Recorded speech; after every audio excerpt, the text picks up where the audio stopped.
ಪ್ರಸಕ್ತ ದಿನಗಳಲ್ಲಿ ಬಾಬಾ ಸಾಹೇಬರು ನಡೆಸಿದ ಸತ್ಯಾಗ್ರಹಗಳು ಇಂದಿಗೂ ಅವಶ್ಯಕತೆಯಾಗಿವೆ ಎಂದು ಭಾರತ ರತ್ನ ಬಾಬಾ ಸಾಹೇಬ ಡಾಕ್ಟರ್ ಬಿ ಆರ್ ಅಂಬೇಡ್ಕರ್ ಅವರ ಮೊಮ್ಮಗಳಾದ ಆಯುಷ್ಮತಿ ರಮಾ ಅಂಬೇಡ್ಕರ್ ಎಚ್ಚರಿಕೆ ರವಾನಿಸಿದರು. ಬೆಂಗಳೂರು ದಕ್ಷಿಣ ಜಿಲ್ಲೆ ಚನ್ನಪಟ್ಟಣ ನಗರದ ಡಾಕ್ಟರ್ ಬಿ ಆರ್ ಅಂಬೇಡ್ಕರ್ ಭವನದಲ್ಲಿ ಆಯೋಜಿಸಲಾಗಿದ್ದ ಕರ್ನಾಟಕ ರಾಜ್ಯ ಸರ್ಕಾರಿ ಎಸ್ಸಿ/ಎಸ್ಟಿ ನೌಕರರ ಸಮನ್ವಯ ಸಮಿತಿ ಆಶ್ರಯದಲ್ಲಿ ಭೀಮೋತ್ಸವ ಹಾಗೂ ಪ್ರತಿಭೋತ್ಸವ 2026 ಅದ್ದೂರಿ ಸಮಾರಂಭವನ್ನು ಅರಳಿ ಮರಕ್ಕೆ ಗಿಡಕ್ಕೆ ನೀರೆರೆಯುವುದರ ಮುಖಾಂತರ ಸಮಾರಂಭಕ್ಕೆ ಚಾಲನೆ ನೀಡಿ ಮಾತನಾಡಿದರು. ಭಾರತದ ಪುಣ್ಯಭೂಮಿಯಲ್ಲಿ ಇಂದಿಗೂ ತಂತ್ರಜ್ಞಾನ ಯುಗದಲ್ಲಿಯೂ ದಲಿತ ಸಮುದಾಯಗಳ ಮೇಲೆ ದೌರ್ಜನ್ಯ ನಡೆಯುತ್ತಿರುವುದು ಕಳವಳಕಾರಿಯಾಗಿದೆ ಎಂದರು. ಪ್ರಪಂಚವೇ ಪೂಜಿಸಿ ಗೌರವಿಸುವ ಅಂಬೇಡ್ಕರ್ ಅವರು ನಡೆಸಿದ ಹೋರಾಟಗಳು ನಾವು ಮುಂದುವರಿಸಿಕೊಂಡು ಹೋಗುವುದು ಅನಿವಾರ್ಯವಾಗಿದೆ ಎಂದರು.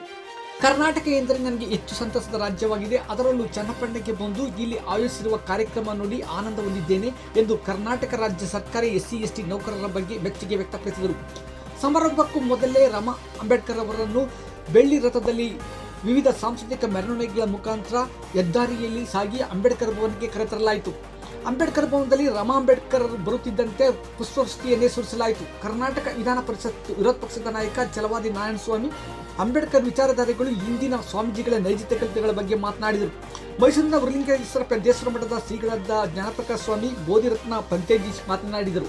ಸಮುದಾಯಗಳಲ್ಲಿ ಈ ರೀತಿಯ ಸಮಾರಂಭಗಳು ಅವಶ್ಯಕತೆಯಾಗಿವೆ. ಶಿಕ್ಷಣ, ಸಂಘಟನೆ, ಹೋರಾಟ ಹೆಚ್ಚು ಸಹಕಾರಿಯಾಗಿದ್ದು ಬಲಿಷ್ಠ ಸಂಘಟನೆಗಳು ರೂಪುಗೊಳ್ಳಲು ಎಸ್ಸಿ/ಎಸ್ಟಿ ನೌಕರರ ಸಮನ್ವಯ ಸಮಿತಿಯ ಭೀಮೋತ್ಸವ ಹಾಗೂ ಪ್ರತಿಭೋತ್ಸವ ಹೆಚ್ಚು ಸಹಕಾರಿಯಾಗಿದೆ ಎಂದು ತಿಳಿಸಿದರು. ಸಮಾರಂಭದಲ್ಲಿ SSLC, PUCಯಲ್ಲಿ ಹೆಚ್ಚು ಅಂಕ ಗಳಿಸಿದ ವಿದ್ಯಾರ್ಥಿಗಳಿಗೆ ಪ್ರತಿಭಾ ಪುರಸ್ಕಾರವನ್ನು ರಮಾ ಅಂಬೇಡ್ಕರ್ ಅವರು ನಡೆಸಿಕೊಟ್ಟರು. ವೇದಿಕೆ ಮೇಲೆ ದಲಿತ ಪರ ಸಂಘಟನೆಗಳ ಒಕ್ಕೂಟದ ಅಧ್ಯಕ್ಷ ಡಾಕ್ಟರ್ ಲೋಕಾನಂದ್ ಡಿ. ಶಿವಶಂಕರ್, ಸಮಾರಂಭದ ಉಸ್ತುವಾರಿ ಪರಿಸರ ಪ್ರೇಮಿ ಶಂಕರಪ್ಪ, SC/ST ತಾಲೂಕು ನೌಕರರ ಸಂಘದ ಅಧ್ಯಕ್ಷ ಇಸ್ಕಂಠ ಬೋವಳ್ಳಿ ಹಾಗೂ ಹಲವಾರು ಮಂದಿ ಹಾಜರಿದ್ದರು.